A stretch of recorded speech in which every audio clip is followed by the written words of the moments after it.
હાલ જૂનાગઢમાંથી એક ખૂબ જ દુઃખદ સમાચાર સામે આવી રહ્યા છે।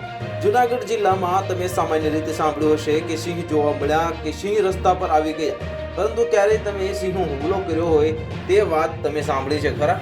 તો આ વાત અમે એટલા માટે કહી રહ્યા છે કારણ કે આવો જ એક બનાવ બન્યો છે અને વિસાવદરમાં કે જ્યાં એક સિંહણે 13 વર્ષની માસૂમ બાળકીનો જીવ લઈ લીધો છે।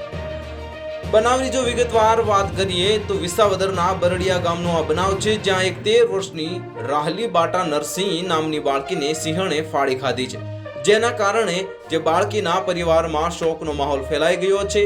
અને ચોંકાવનારી વાત એ છે કે સિંહણ જ્યારે આ બાળકીને પાડી ગઈ ત્યારે તેના બાળકીના પિતા અને સિંહણ પાસે ગયા અને તેણે બાળકીને છોડાવી હતી। જે સમયે આ બનાવ જે બન્યો હતો તે સમયે બાળકી તેના પિતાને બેટરી આપવા માટે જઈ રહી હતી અને તે જ સમયે સિંહણ દ્વારા બાળકી પર હુમલો કરવામાં આવ્યો હતો। અને જો કે પિતાએ બાળકીને સિંહણ પાસેથી છોડાવી હતી, પરંતુ બાળકીના ગળાના ભાગે તેમજ શરીરના અન્ય ભાગોએ વધુ ઈજા પહોંચી હતી, જેથી બાળકીનું કરુણ મોત નીપજ્યું છે। ઉલ્લેખનીય છે કે સિંહણે બાળકીના ગળાના ભાગે હુમલો કર્યો હતો અને સાથે જ શરીરના અન્ય ભાગો પણ હુમલો કર્યો હતો અને જેના કારણે બાળકીનું કરુણ મોત નીપજ્યું છે।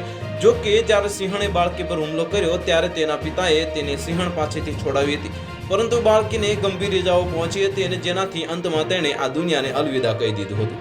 તો હાલમાં ત્યાં એટલું જ, મળીશું નવી અપડેટ સાથે। જો તમને અમારા વિડીયો પસંદ આવતા હોય તો વિડીયોને લાઈક કરી દેજો, ચેનલને સબસ્ક્રાઇબ કરી બાજુમાં આવેલા બેલ આઇકનને દબાવી દો, જેથી તમને આવા સમાચારની અપડેટ મળતી રહે।